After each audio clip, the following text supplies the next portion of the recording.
Our collusion and corruption segment tonight, the mainstream media's complicity in the FBI's targeting of President Trump. How do Democrats justify their defense of a government that snoops on and targets private citizens just because the government officials don't like the person's politics?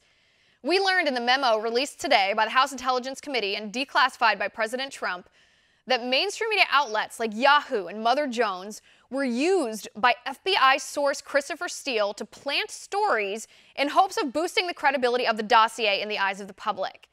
How are we, the American people, supposed to trust Democrats, supposed to trust the mainstream media when they had access to this information, they knew about this abuse of our intelligence community, and they lied to us about it? With me now, former CIA officer and national security consultant and at partner Artemis, Sam Faddis. Sam, thanks for being here. Great to be here, Liz. All right, Sam, I want to talk about Congressman Schiff. That's who I want us to put our microscope on for this segment. Congressman Schiff had access to all of this information. Congressman Schiff knew about these abuses in the intelligence community. Congressman Schiff knew that the Steele dossier was the largest, possibly even the only justification for these FISA court orders to spy on Trump campaign official Carter Page. Why on earth would he want to hide that from the American people?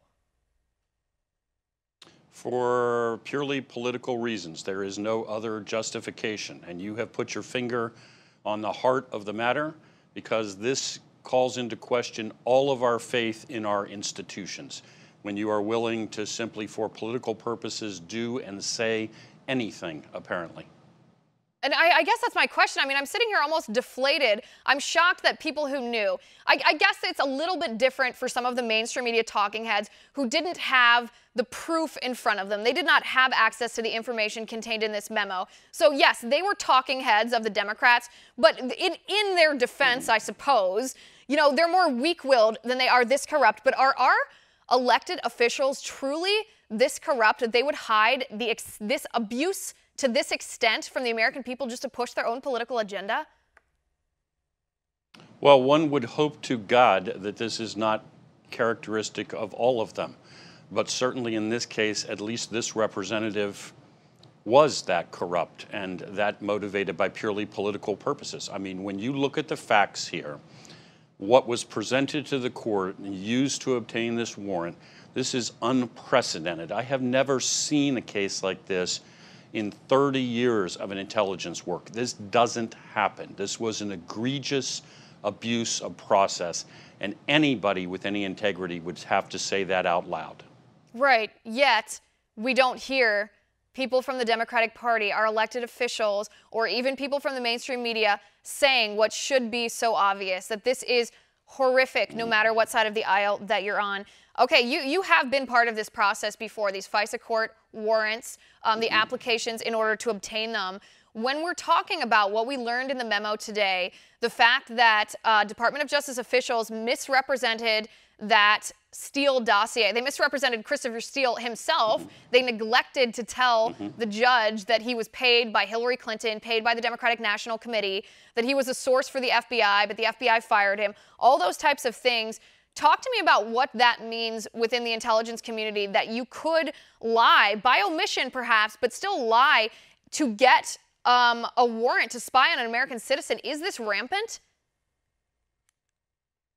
Well, I hope to God it is not rampant now. It is certainly not characteristic of anything that I saw in my 30 years of work in the intelligence community. You have your integrity and your professionalism, and you adhere to that at all times, and you follow those principles. And if you don't, you are lost. And in this case, all of that was thrown to the wind. Every one of those principles was disregarded. Purely political purposes drove this. Right, it's absolutely shocking. In my opinion, Congressman Schiff should step down over this. He has lied to the American people multiple times. He has defended keeping secret abuses inflicted on citizens by our government. That is not his role in Congress. That is an abuse of his position and the trust we place in him, and he should step down. Sam, what should happen from a legal standpoint? The individuals at the Department of Justice or the FBI that were involved in this, what should happen to those people, and to whom should it happen?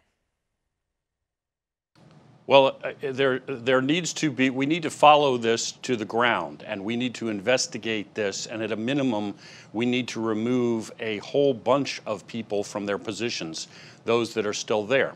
There may, in fact, also be criminal charges that need to be brought. But let's keep in mind, Liz, I mean, when you go get a FISA warrant, this was not just a memorandum that was prepared or a request for a warrant. It then had to go through all sorts of layers at the FBI and the Department of Justice. The number of people who had to chop on this and be brought into it is just staggering. This is not one or two people. This is entire layers of command that were involved here. Right. Essentially, the people who should lose their jobs should be like a row of dominoes. This is not one individual or one instance, one isolated instance of abuse. This is shocking. I don't understand, sitting outside of the intelligence community, how something like this could slip through the cracks, how the FBI could have neglected to verify the contents of this dossier before they used it as the primary reason for applying for a warrant like this. That seems elementary to me, and I'm not even in the intelligence community. You verify information before you use it as a reason to violate somebody else's rights. And the fact that that wasn't caught by all of these layers in the FBI and the Department of Justice, like you mentioned, that to me should cause heads to roll, and hopefully we shall see that soon. Sam, thanks for coming on the show. I appreciate it. All right, guys, we have to take just a quick break here, but right after that, our next tipping point is with Sagar and Jetty. President Trump starting to come down harder on Democrats for not coming to the table over DACA.